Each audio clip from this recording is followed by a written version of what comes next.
It's a wild world out there, friends. Be careful. Keep your back straight because you never want to fall victim to the ways of the soy. Today, we're going to be looking at ChainLink. What's going on with ChainLink?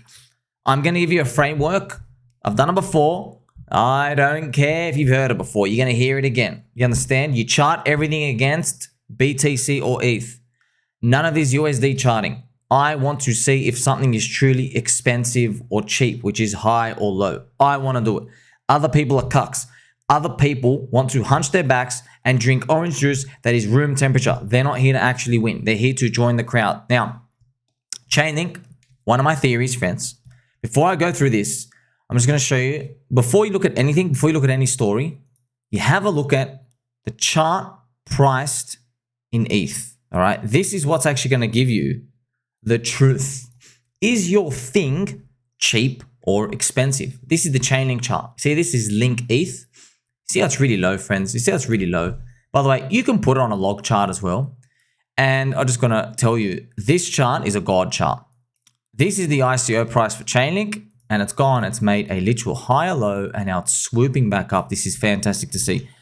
If you want to know how high it dropped from the top to the bottom, this is absolutely disastrous. It dropped minus 94%. Now, I mean, like, no one really cares about this little trash rally, 160%. It's just because it went to near zero, freaking hell. You know what I mean? So, but if you put it on a regular chart, you get to see the actual cheapness of this chart. Well, that's why, I mean, I'm hoping it's doing a little squiggly line thing where it just continues up, but you don't really know, okay? You never really know. All I can tell you is, if it mimics Solana, the Soy Zone would be the Fibonacci retracement here from 50 to 60%. So look, it's not the biggest return. Okay, from here, it's still huge, by the way, 300%. That's a 4x. But it actually is a big return. It doesn't feel like it, but it's huge. You know why? Because this is a blue chip bet. Yeah, it can go to zero. Yeah, it's useless. Yes, Mr. Pigeon sold 90%. Yes, the tokenomics, it feels like a scam. But if this works out, you're getting 4 times on your ETH, which is probably getting 2 times on Bitcoin. 4 times 2 is 8, right? 8 is literally more than 7, friends. 8x on your Bitcoin is freaking huge because it's not just some lottery ticket. It's not some lottery ticket. I feel like there's an institution behind it. There's a big community. There's a Link Marines. Yeah, we're all schizo. Yes, we've been beaten and bruised and Sergey's been dumping on everybody, of course. But the story, it's not just something that goes away. Have a look at this, okay? So remember what I told you? The most important part was that chart. Forget all the stories. You want to look at the chart first. Are you buying at the tippity top or the bottom of this chart? So here's the thing. If you were showing me this chart and Link ETH was up here, I'd be like, all right, man, I'm not excited anymore. Right? I'm literally not excited anymore. Why?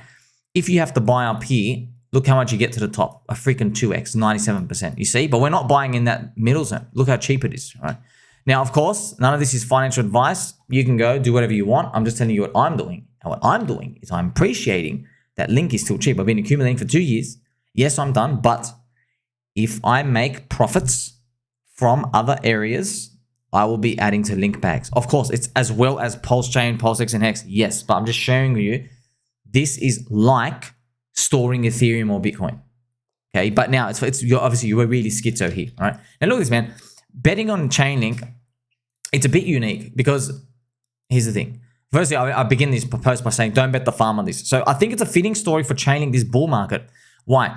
It might get a gentle and gradual bid with each narrative because it's relevant everywhere. What do I mean by that? I mean, well, we never get like a full ChainLink week or a ChainLink month, right? You never get that period. Instead, what we might find are these periods where ChainLink just appears for a day. Where it's like, oh, it's one of the top gainers, yay. This is a completely different perspective compared to, you know, Solana, Arbitrum, Coinbase, or any of the coins. Or remember when Pulse Chain had launched. This is a different type of mania. And that's good. We don't want that. We don't want that because it means it's too expensive by that point. All right. I'm just guessing. All right. And also, ChainLink is now cycle 2 for oracles. Oracles, They, in 2020, were cycle 1. They went absolutely ballistic to the moon. They even topped out earlier than 2020 on bull market. But now things are different. Now we are moving into the second phase, which is second cycle. It's not the third cycle curse, but it's diminishing gains, okay? And of course, I got to remind you to please, we're going to play some music. Just remember this, right? Still going to win. I've told you, this is an alternative. You can do whatever you want. Don't even think about asking me the answers to all these questions. I'm just telling you, if I had the option to take profits into a coin and I didn't want a stable coin, I wouldn't choose Bitcoin and I wouldn't choose Ethereum. I would choose Link to replace that. Now, of course, here's the thing. You might say, wait a minute, Pulse Chain, PulseX, and Hex are also cheap. Yeah, you can split it or you can just go 100% into them. But my vision is for the next 12 to 24 months. Because if I think Link is going to beat ETH, then why would I want that? Why would I want ETH when ETH should be beating Bitcoin?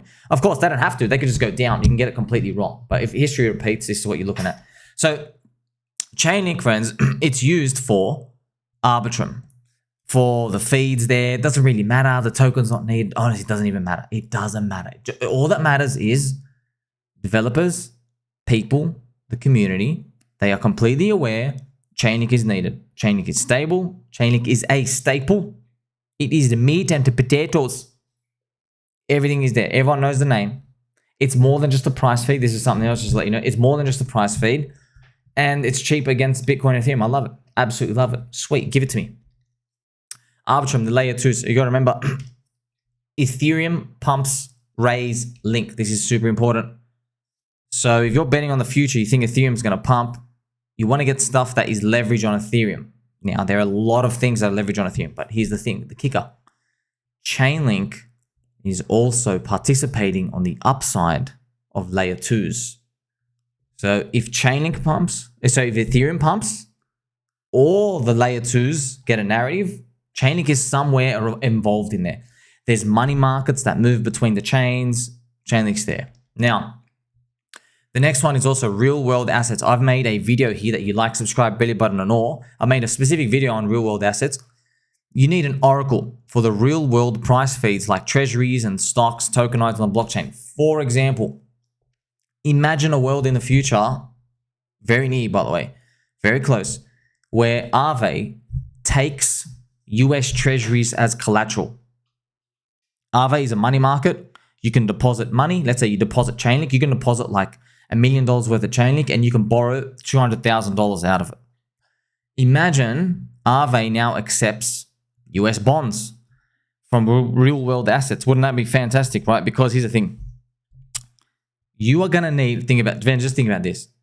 You will need a valid, stable, secure, institutional price feed for this US treasury. You know, if you screw that up once and there's billions of dollars here, it is game over. I'm not even kidding. It is literally game over. But the whole industry gets blown up. So you need really effective pricing mechanisms for these in terms of how they relay the price, because there are no middlemen in the DeFi sector, right? Or this is what the whole goal is, right? So especially when it comes to Aave, if there's a price feed wrong, so for example, if your portfolio is $1 million, but the price feed screws up and now it says you're worth $1, the thing will start auto liquidating you. You go, see you later, we're just selling you on the market. Whoever buys it up is free. That's why these things can be very dangerous. It's freedom, it's like freedom, liberty, right? But it's also really dangerous and scary. That's why, I'm asking you, right? If you had a protocol and you were Aave and you had, it's 13 billion locked up today, imagine it's 10x higher. Imagine the future, friends. Aave has $100 billion in there. Would you take a chance on another Oracle price feed? Would you? The answer is no. No, hell no, you wouldn't. You'd be like, okay, just use these guys. They're the most stable. And if ChainLink goes to zero, we all go to zero, right? That's the attitude you have. So that's something to think about in terms of ChainLink participating in real world assets. So when you see the words, letters RWA, real world assets, all they're doing is they're tokenizing stonks and real estate. They're giving you tokens for it and they're putting it on the blockchain and it's meant to be related one-to-one. So US treasuries and all these other things, once they start moving into crypto, which is what we want, the market cap of us raises, but we don't necessarily get amazing altcoin pumps. Because I'll give you an example. Let's say you were a firm and you had $1 billion of US treasuries. You could literally tokenize it, put it as a real world asset, move it into crypto, and now you have added 1 billion of the market cap into crypto. You just added $1 billion, but you can't actually move that around, can you? There's no liquidity for it. You've just printed it onto the coin. Theoretically, it's worth that much. So what you would need is the crypto rails to be available for the DEXs and the liquidity, and for you to be able to put your coin in Aave and then be able to access collateral out of it. Right? Unless, I mean, if they really want to go the whole way and allow you to sell that, I mean, who's going to give you liquidity for that in the crypto ecosystem? But I'm starting to open your mind. Now, here's the thing. Obviously, if you've been watching my channel, you know to keep your back straight. And how many times I told you, please, fluffy slippers on. If you wait for this future to appear before buying, your exit liquidity, you are going to be wrecked. You can't wait until that happens. You have to buy when everyone thinks it's a scam and it won't happen. That's where you get the high upside. I also have mentioned here ChainLink, because remember, what are we talking about, friends? We're talking about, these are narratives, I'm telling you, all these different narratives, ChainLink participates in all of them. It's like the golden token, but it won't give you this big dopamine 10x rush. It's probably just going to have a strong bid, core, it's just like everywhere. And this is what you want, right? This is something to add to the bags the whole time. Now, look at this. There might be a DeFi sector resurgence, because Chainlink Oracle is used in many money markets and trading exchanges. I just talked about Aave. It's very important, right? There's also the gaming, NFT, and Metaverse sector. So these are beautiful examples, friends, but no one really cared. I was talking about this in the bear market. They already have basketball cards where a player's card will change color and it will like become a rare card if that player performs really well in the current season. So if there's a basketball player, let's say he's playing like a super fire year, his card will basically power up every week. And then the season ends and he basically finishes powered up, right? And it starts low value, finishes high value, and the card can change. And it's Chainlink delivering the feeds for that. So it's connecting NFTs to that. So this part of the, like, you know, the experimentation that we're seeing happen and how everything can be like really changed in the future. Like, think about this, man. Think about, you're an NFT maker, you want to deliver value, and the Chainlink data nodes, they have access to all this data.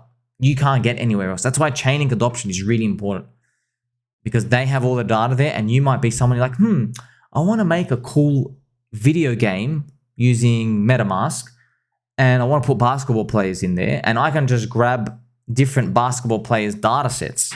And so maybe the higher value players in the game for you to like basically put on your team, they have the best stats, and you're just grabbing it off Chainlink. So I'm starting to open your mind how Chainlink even participates, friends, in gaming, NFTs, Metaverse, stuff you would have never thought possible. See, if it's not just a price feed, it's way more than that. It's an actual oracle. All right, and I also have many others too. So I'm just going to repeat, it might not get that full-blown narrative for itself, but it could just perform solidly for holders who keep accumulating and believing.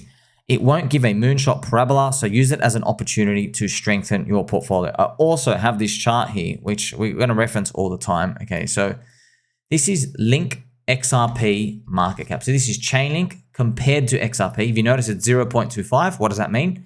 It means Chainlink is 25% of XRP's market cap. And up here, this line is the target. It is 1.00. It's an actual flippening. That's what we're hoping. Look, it actually hit 0.9. This is wild. Okay, it actually almost did it. So I think, this is just me, I think the world I'm playing for in the future is for Chainlink to go and flip XRP, because that's basically our margin of safety. I'm like, you know what?